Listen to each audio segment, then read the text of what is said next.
In the silent void of space, the starship Intrepid cuts a solitary path, its sleek, dark hull almost invisible against the backdrop of the star-strewn galaxy. Aboard this formidable vessel, General Shithra, the esteemed military leader of the Zorvaxian Empire, stands gazing through the command deck's panoramic viewing port. His mission is clear yet complex: to covertly assess the military capabilities of the remote and unassuming Terran Colony 3. The Zorvaxians, a species known for their military might and strategic cunning, have long viewed the expansion of human territories with a mix of disdain and curiosity. The Empire's leaders have dismissed humans as primitive and disorganized, but recent skirmishes on the frontier have hinted at a potential that the Zorvaxian High Command finds unnervingly impressive. As the Intrepid approaches the colony, Jathra's thoughts are a turbulent mix of official duty and a personal quest for understanding. His career, marked by unchallenged victories and rigid adherence to the Empire's doctrine, has never before brought him face to face with humans in a context that wasn't outright hostile. The colony itself orbits a vibrant blue planet, its surface swirling with white clouds. It's smaller than most Zorvaxian outposts, yet scans indicate sophisticated defensive systems and a bustling population. The human architectural style is a stark contrast to Zorvaxian designs, favoring modular construction and adaptability over the monolithic and imposing structures of his people. Preparing for his first direct encounter, Jithra orders his crew to initiate contact protocols. A communication link is established, and he's soon facing a human military officer on the screen. Captain Lisa Harrow, with her sharp gaze and calm demeanor, represents the human forces stationed at the colony. She is polite yet cautious, embodying the resilience and diplomacy that humans are reputed for. Jithra introduces himself with a carefully neutral tone, aware of the delicate nature of first impressions. "I am General Jithra of the Zorvaxian Empire. I come in peace with hopes to observe and learn." Captain Harrow nods, understanding the implications of a visit from such a high-ranking official. "General, your arrival was unexpected, but we're honored to host you. Let us show you what humanity can offer in terms of peace and partnership." As General Jithra disembarks from the Intrepid, flanked by his entourage of aides and security personnel, the atmosphere on the docking platform of Terran Colony 3 is charged with a palpable tension and curiosity. Both Zorvaxian and human forces eye each other warily, their mutual apprehension underscored by a respectful distance. Captain Lisa Harrow steps forward, her hand extended in a gesture of peace that Jithra recognizes from his briefings. "Welcome to Terran Colony 3, General," she says, her voice steady and welcoming. "We've prepared a series of demonstrations to showcase our capabilities and the principles we stand for." General Jithra accepts her handshake, the contact bridging not just the physical distance but also an ocean of cultural and historical suspicion. "Thank you, Captain Harrow. I am keen to understand more about your people." The first demonstration is a surprising one. Instead of showcasing lethal weaponry or aggressive tactics, the humans present a sophisticated defense drill. The colony's defenses spring to life, not with the roar of cannons, but with the activation of advanced shield technologies and an impressive array of non-lethal deterrents. Drones weave through the air in intricate patterns, painting a picture of a society that values precision and innovation over brute force. "This is our Aegis shield system," explains Captain Harrow, pointing towards the shimmering barriers that flicker into visibility around key structures. "It's designed to protect without destroying. Our philosophy is to preserve life where possible." Jithra watches, his sharp eyes missing nothing. The display is unlike anything in the Zorvaxian arsenal, which favors overwhelming power and swift conquest. The human approach, with its emphasis on protection and sustainability, forces him to reconsider the stereotype of humans as merely primitive and chaotic. The tour continues with a visit to the colony's command center, a hub bustling with activity yet marked by an orderly flow that speaks to a well-organized military structure. Jithra is shown the latest in human communication and surveillance technology, including real-time interstellar data feeds that keep the colony leaders informed of any celestial and terrestrial threats. "We value information and foresight. Captain Harrow explains as they observe the operations. Understanding the environment and potential adversaries allows us to make informed decisions that avoid unnecessary conflicts. As the day progresses, Shithra's initial skepticism gives way to a grudging respect. Each demonstration reveals layers of strategic depth and technological advancement that he had not anticipated. The final event of the day is a simulated rescue operation, highlighting the human military's commitment to saving lives, even under fire. Watching a team of soldiers extract civilians from a staged disaster area, Shithra feels a stir of admiration. These soldiers, so different in form and philosophy from his own, embody a courage and dedication that resonate with him more than he expects. As the sun sets over Terran Colony 3, casting long shadows across the landing pads and barracks, General Shithra finds himself pondering the forthcoming nights.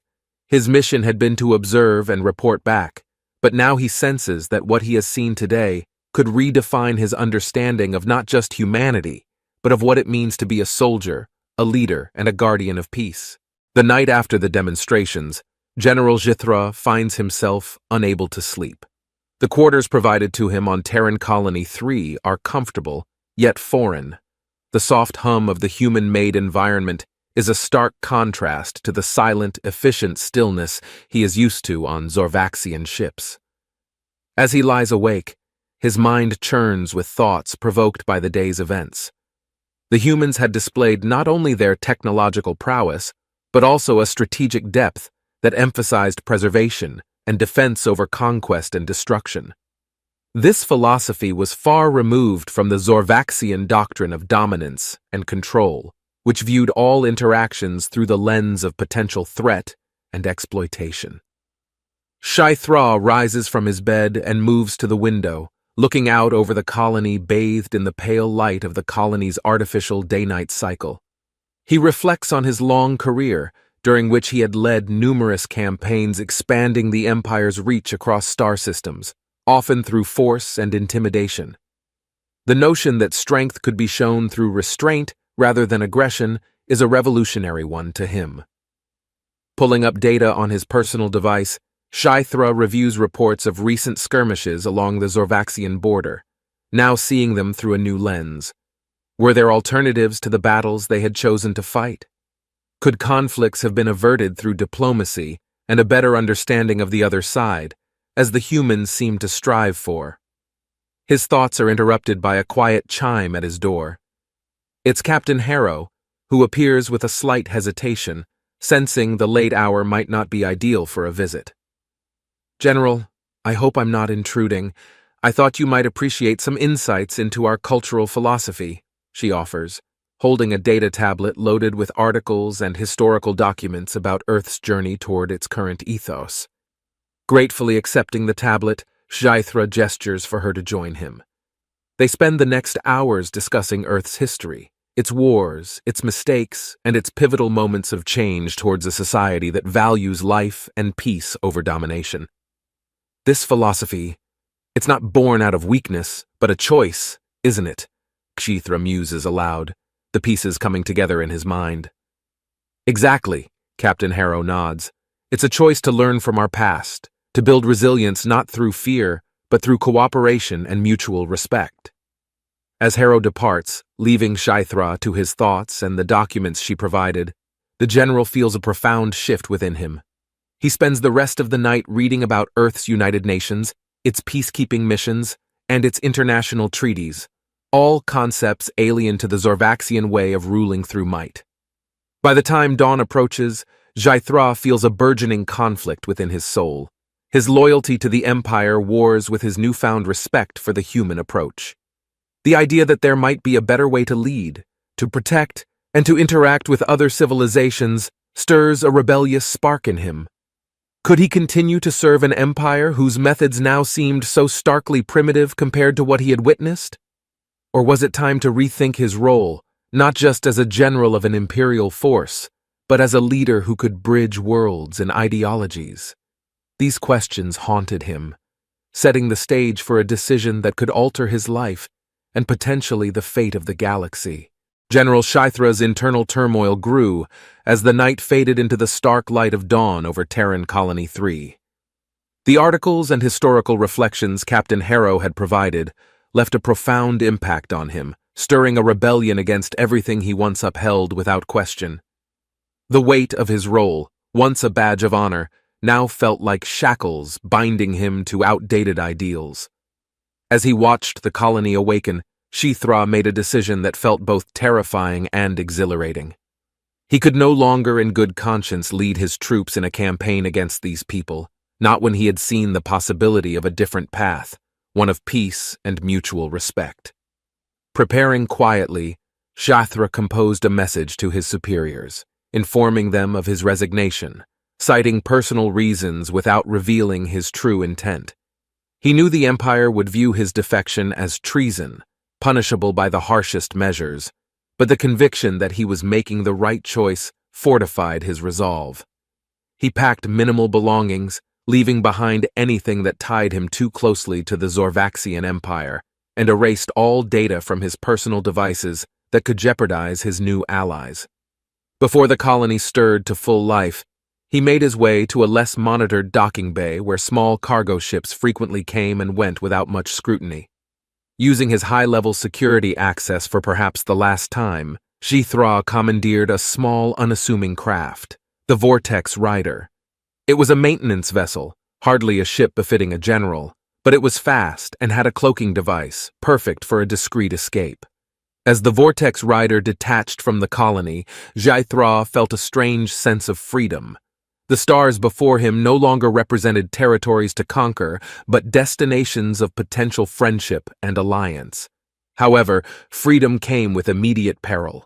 It wasn't long before the first alerts of his unauthorized departure blared across the colony's communication channels. The Zorvaxian Empire, with its extensive surveillance and military might, quickly realized the gravity of Shythra's disappearance. Assassins, loyal to the Imperial doctrine, and a fleet tasked with retrieving or eliminating the defector were dispatched. His knowledge of military strategies and insider information made him an invaluable asset, or a dangerous liability. Navigating through lesser-known hyperspace routes and relying on the stealth capabilities of the Vortex Rider, Shythra evaded several close encounters with Zorvaxian patrols. Each jump through hyperspace was a calculated risk, but his intimate knowledge of Zorvaxian tactics gave him an edge. His immediate goal was to reach Earth, a planet that symbolized his newfound ideals. He knew that seeking asylum there was a risk. The Earth might view him with suspicion, a high-ranking enemy officer turning up at their doorstep. Yet he hoped the evidence of his defection and the sincerity of his intentions would speak for themselves. As General Shythra's ship, the Vortex Rider, dashed through the cosmos towards Earth, his defection sent ripples through the Zorvaxian Empire. The news of his betrayal reached the highest echelons of the military, sparking outrage and a swift call to action. Shythra, once a decorated general, was now the Empire's most wanted. Back on Terran Colony 3, the absence of the general was discovered during the routine morning check-ins. The security teams scrambled to trace his last movements, uncovering the stolen maintenance vessel's flight path. Admiral Krax, a longtime rival of Shythra and a staunch advocate for the Empire's expansionist policies, took charge of the manhunt. "Deploy the seeker drones and alert the fleet. Set course to intercept the traitor. He must not reach Earth," Admiral Krax commanded, his voice echoing with authority and a tinge of personal vendetta. The implications of a high-ranking general defecting to Earth could not be understated. It posed a significant threat to the strategic positioning of the Zorvaxian military and their plans for expansion. Meanwhile, Shythra piloted the Vortex Rider with a masterful understanding of space navigation, evading the most commonly monitored hyperspace routes. His knowledge of Zorvaxian tactics and patrol patterns allowed him to stay one step ahead, but he knew it was only a matter of time before they would adjust and close in on his trajectory. As he neared a nebula that would temporarily mask his ship's energy signature, Shythra received the first ping of a seeker drone on his tail. It was designed for relentless pursuit, equipped with tracking algorithms that could adapt and predict the escape routes of their targets. Engaging the cloaking device, Scythra steered the Vortex Rider into the colorful mists of the nebula, hoping to lose his pursuers in its dense, turbulent gases. Inside the nebula, sensor visibility was poor, and the familiar stars were obscured by brilliant clouds of ionized gas. Scythra used this to his advantage, laying false trails and doubling back on his path. Each maneuver was calculated to extend the life of his cloaking device and conserve energy, crucial for the final leg of his journey to Earth. Back at the Zorvaxian Command Center, Admiral Krax watched with growing frustration as the signal from the Seeker drone flickered and was lost in the nebula. "Increase power to the drones. Send more if you have to. I want that traitor found," he ordered, unwilling to let Scythra slip through his fingers. After what felt like an eternity weaving through the nebula, Scythra emerged on the other side, his sensors alert for any sign of pursuit. He breathed a sigh of relief as he realized he had successfully evaded the Seeker drones, at least for now. But the general knew his journey was far from over. The final approach to Earth would be the most dangerous part, as he would need to navigate through solar systems more heavily monitored by both Zorvaxian and human technologies. With the Empire likely notifying Earth of his supposed crimes, convincing humanity of his sincere defection and not a strategic deception would be his next great challenge. The Vortex Rider, piloted by the fugitive General Scythra, finally breached the outer perimeter of Earth's defense systems. His arrival did not go unnoticed. Earth's advanced early warning satellites detected the unidentified craft as it approached. However, the cloak was still holding, giving Scythra a narrow window of stealth as he maneuvered closer to the planet. Meanwhile, Earth's military command was on high alert. Reports from Terran Colony 3 about a high-ranking Zorvaxian defector had reached them, but skepticism remained high. The idea that a general of the Zorvaxian Empire would defect, and alone at that, seemed almost too good to be true, possibly a ruse or a trap. As Scythra entered Earth's atmosphere, he disengaged the cloaking device, knowing well that to continue using it would only raise more suspicions and could be perceived as a hostile action. He transmitted a standard surrender signal and awaited contact, fully aware that the next few moments would determine his fate. On Earth, the response was swift. A squadron of intercept fighters quickly surrounded the Vortex Rider, escorting it to a designated landing area in the sprawling, fortified city of New Geneva. The city was not just a major military hub, it was also a symbol of Earth's resilience and technological prowess. General Scythra was met with a mixture of curiosity and hostility as he disembarked. Armed soldiers surrounded him, their weapons trained but not yet threatening. He was escorted immediately to a secure facility for debriefing. "I am General Scythra," he announced upon arrival, speaking through a translation device. "I come seeking asylum and peace. I no longer serve the Zorvaxian Empire." His words were met with skepticism. Major Sarah Klein, the head of Earth's Alien Relations Division, was among the first to interrogate him. "You expect us to believe that a general of your rank simply walks away from the Zorvaxian military? What are your real intentions here, General?" Scythra understood her doubts. "I can provide intelligence, strategies, and proof of my defection," he replied calmly. "I've seen the potential for a different path, one that your people embody. I no longer wish to be part of a system that thrives on conquest and subjugation." Over several hours, Scythra shared detailed accounts of Zorvaxian strategies, upcoming plans, and even personal log entries that chronicled his growing disillusionment with the Empire's doctrines. His openness gradually wore down the initial distrust. Simultaneously, Earth's intelligence services worked to verify his information, finding consistency and valuable insights in his accounts. As the verification process continued, Scythra was moved to a more comfortable holding area, reflecting his cooperative stance and the decreasing perception of him as a threat. Days turned into weeks as diplomatic channels buzzed with activity. Earth's leaders debated the potential benefits and risks of granting asylum to Scythra. Meanwhile, news of his defection sparked debates among other Zorvaxian commanders and soldiers, some of whom began questioning their own roles in the Empire's aggressive expansion. Finally, a decision was reached. Earth would grant asylum to Jythra, not only as a gesture of goodwill, but also as a strategic move to bolster their defenses with his knowledge and insights. In return, Jythra pledged his loyalty to Earth, offering to serve as a bridge between human and Zorvaxian cultures, hoping to foster understanding and perhaps, one day, peace. General Jythra's transition from a high-ranking Zorvaxian defector to an advisor on Earth was marked by both suspicion and strategic necessity. His detailed insights into Zorvaxian military tactics and their imperial ambitions proved invaluable, especially as Earth braced for possible retaliation.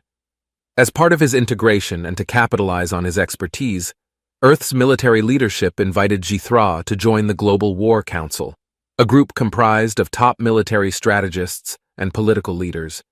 The council convened in a secure underground facility in New Geneva, designed to withstand any form of attack, a testament to Earth's preparedness. The room buzzed with a tense energy as Jythra entered, escorted by Major Sarah Klein, who had become his primary liaison and, unexpectedly, his advocate. "Ladies and gentlemen," Major Klein began, "this is General Jythra, whose defection has provided us with critical intelligence. Today he joins us not as an enemy but as an ally against a common threat." Jythra took his place at the table, feeling the weight of many skeptical gazes upon him.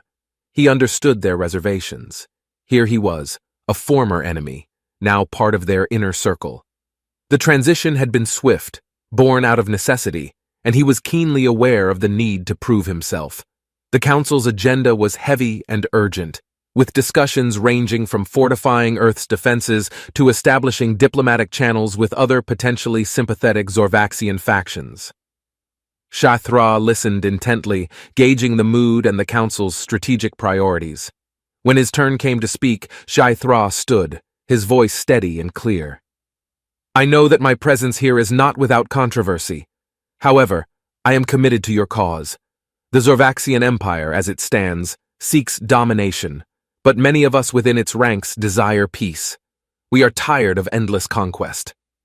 He laid out the Zorvaxian military's likely strategies for an assault on Earth, suggesting countermeasures that leveraged Earth's technological advancements and the element of surprise.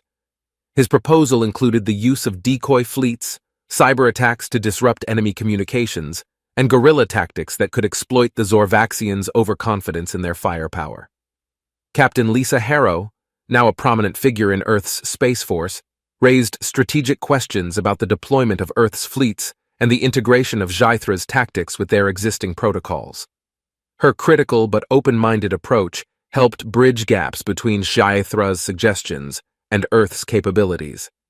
The session grew intense as they simulated various scenarios, each member contributing their expertise, with Jythra's insights often guiding the discussions to deeper strategic layers. His knowledge of Zorvaxian weaknesses and psychology added a dimension that Earth's strategists had previously lacked. As the meeting drew to a close, a consensus had formed. Jythra's strategies would be integrated into Earth's defense plans. Furthermore, he would help train special units in Zorvaxian combat techniques and help oversee the deployment of new defensive systems. Walking out of the War Council, Jythra felt a burgeoning sense of belonging. The initial distrust was slowly melting away, replaced by a cautious respect. He knew the road ahead would be fraught with challenges, both military and diplomatic, but for the first time since his defection, he felt he was exactly where he needed to be. The integration of General Jythra into Earth's military framework was a multifaceted process involving not just strategic planning, but also ground-level training and coordination with Earth's soldiers. Recognizing the need for a hands-on approach, Jythra began to participate actively in the training sessions of Earth's elite units, focusing on preparing them for the potential nuances of combat against Zorvaxian forces. On the training grounds outside New Geneva, Jythra met with Captain Lisa Harrow and Lieutenant Raj Patel, both key figures in the Earth Defense Force and his primary liaisons with the human troops. The air was crisp, and the gravity of Earth, slightly lighter than Zorvax, lent a different feel to his movements, an almost buoyant quality that he was learning to adapt to. "General Jythra, today's focus will be on urban warfare and counter-sabotage tactics. Captain Harrow briefed, her tone professional but warm. They stood overlooking a mock urban setup, designed to simulate a dense cityscape, where Zorvaxian tactics could be effectively demonstrated and countered. As the soldiers assembled, Jithra took a moment to address them, his voice amplified and translated. I am here not just to teach, but to learn. Our enemy is formidable, but together we are stronger. Let us share knowledge and forge our defenses not just in steel, but in solidarity. The training began with Hakshithra demonstrating a typical Zorvaxian assault technique, fast, overwhelming, and heavily reliant on shock tactics. Lieutenant Patel, agile and quick-thinking, adapted quickly, directing his squad to employ diversionary tactics that Shithra had suggested, effectively dispersing the mock enemy's focus. Throughout the session, Shithra was deeply involved, correcting stances, demonstrating the use of standard Zorvaxian weapons, and sharing insights into their battle psychology. His commitment to Earth's cause grew palpable, and the troops, initially skeptical of the alien general, began to respond with respect and eagerness to learn. As the days turned into weeks, bonds formed not just from shared knowledge, but through the shared trials of grueling training schedules and strategy sessions that often stretched late into the night. Captain Harrow and Lieutenant Patel in particular found a mentor in Jithra, appreciating his straightforward approach and his increasingly evident respect for human capabilities and resilience. During a particularly intense training session under simulated battle conditions, an accident occurred. A misfired drone headed straight for a group of soldiers. Without hesitation, Shithra used his own body to shield a young recruit, absorbing the impact with his tougher, alien physiology. The incident, while minor, cemented his standing among the troops. He wasn't just an advisor, he was a comrade willing to put himself at risk for others. Off the field, Jithra spent time with the soldiers in less formal settings, sharing meals and, on occasion, tales of Zorvaxian cultures and his own experiences. These interactions, filled with laughter and an exchange of stories, helped break down the last remnants of any lingering distrust.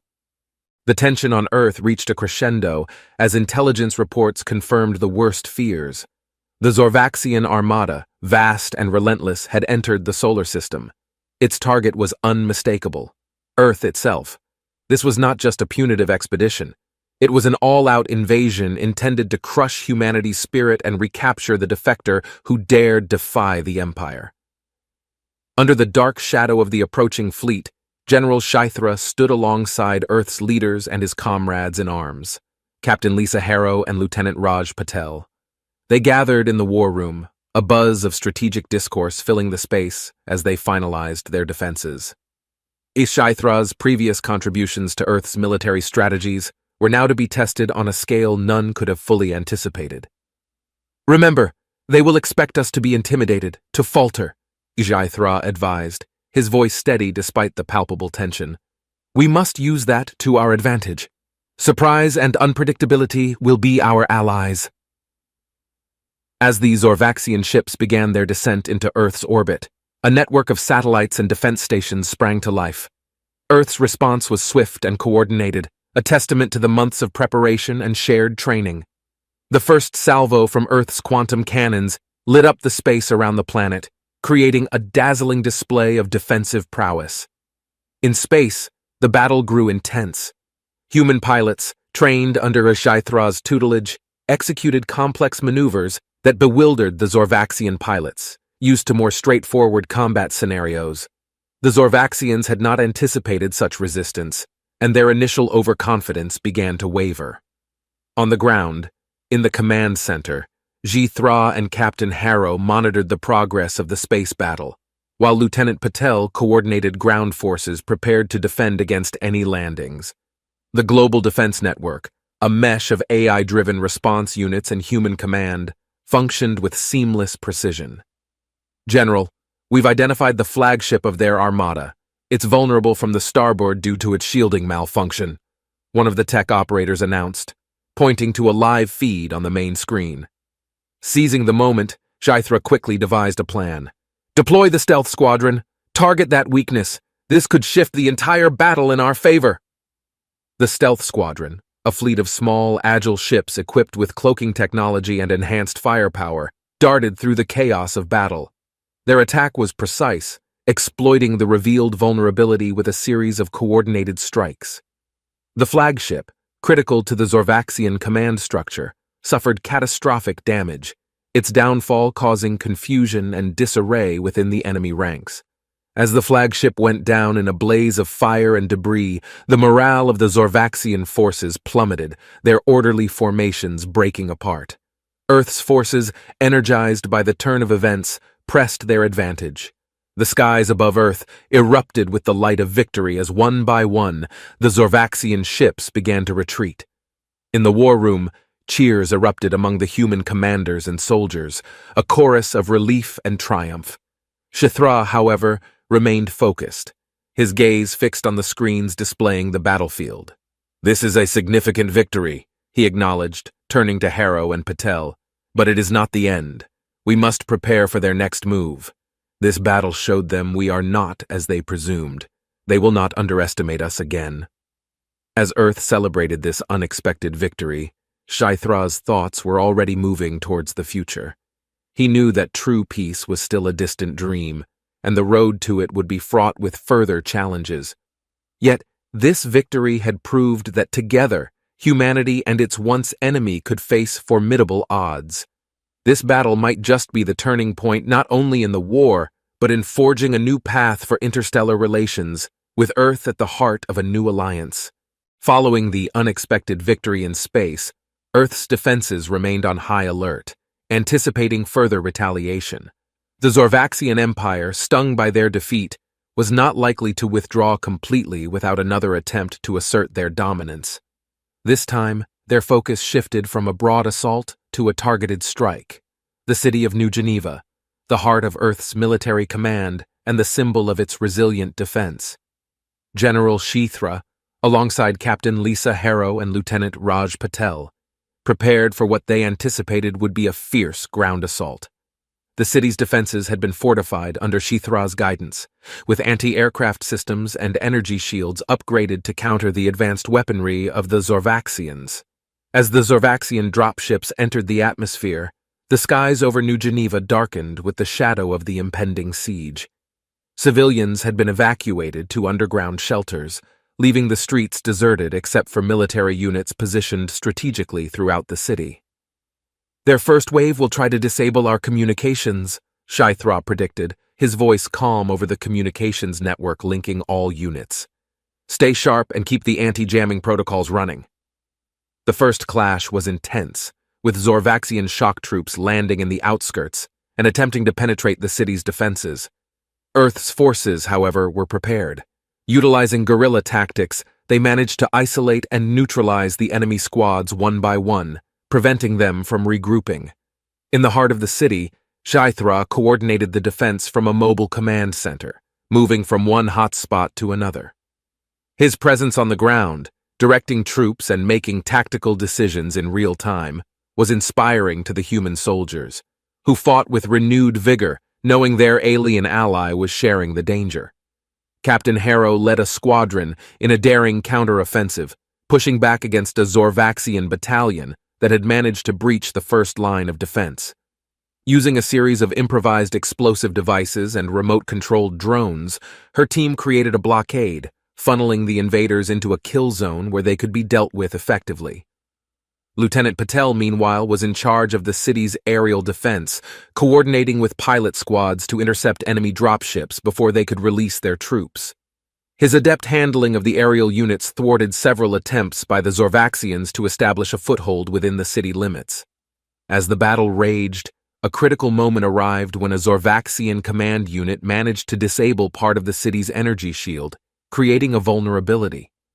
Recognizing the danger, Shithra personally led a rapid response team to the breach. In a fierce confrontation, they not only repelled the invaders, but also managed to capture a Zorvaxian commander. The interrogation of the captured commander revealed a planned second wave, larger and potentially more devastating.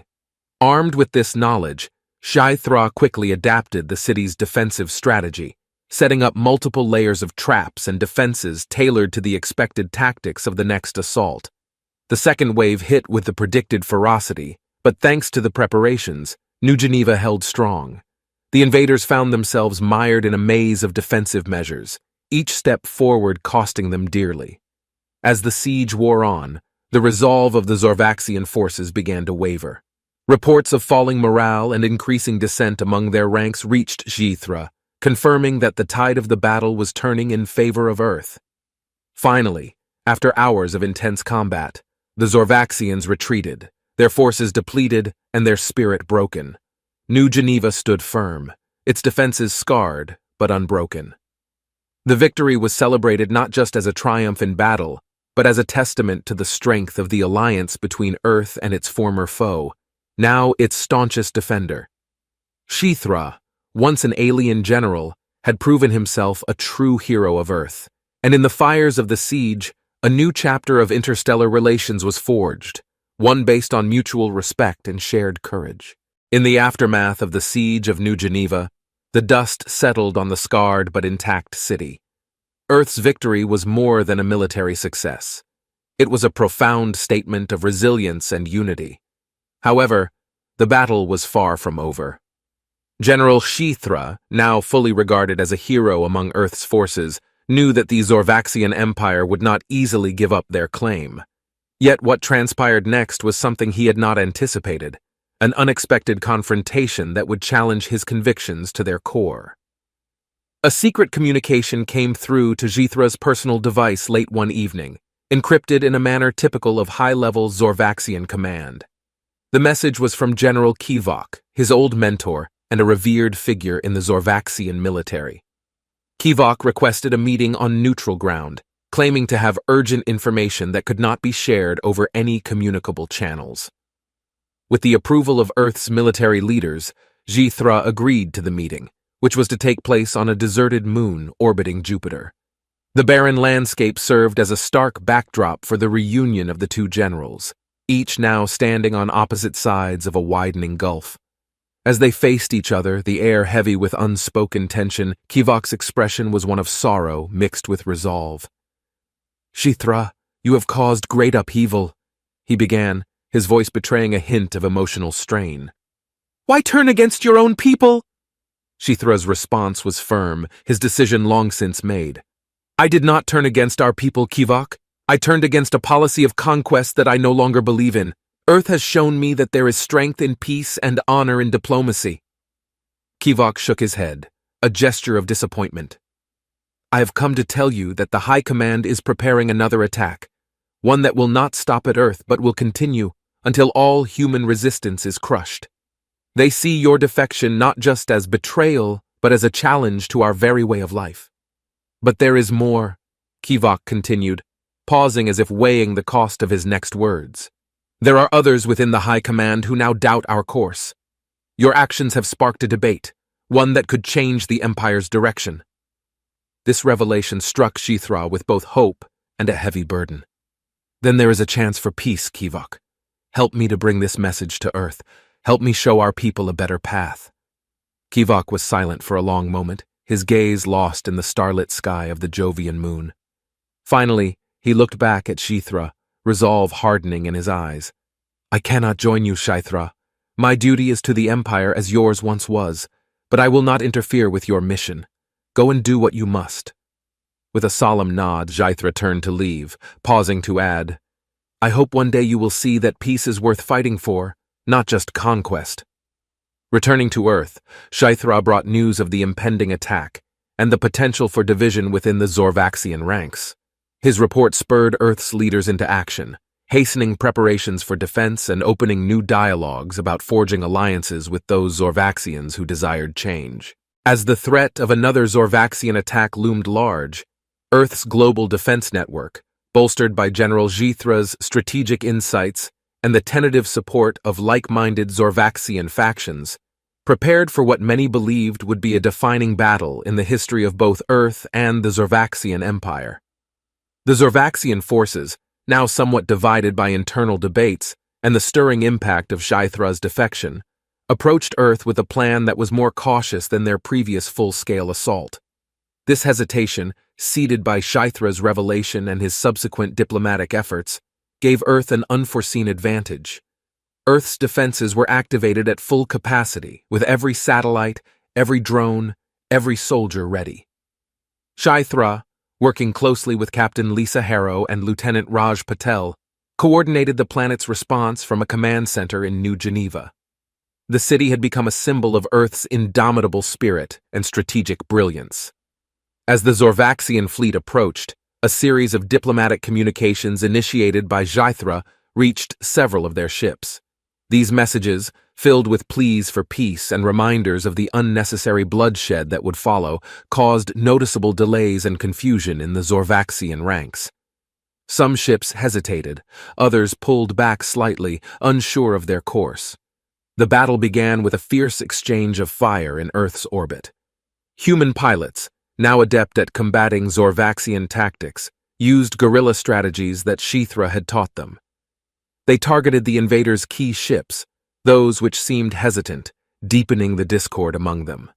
On the ground, broadcasts of the battle were shown worldwide, with real-time updates provided by media and military sources. Earth's population, united in hope and determination, watched as their defenders exploited every opportunity the wavering enemy presented.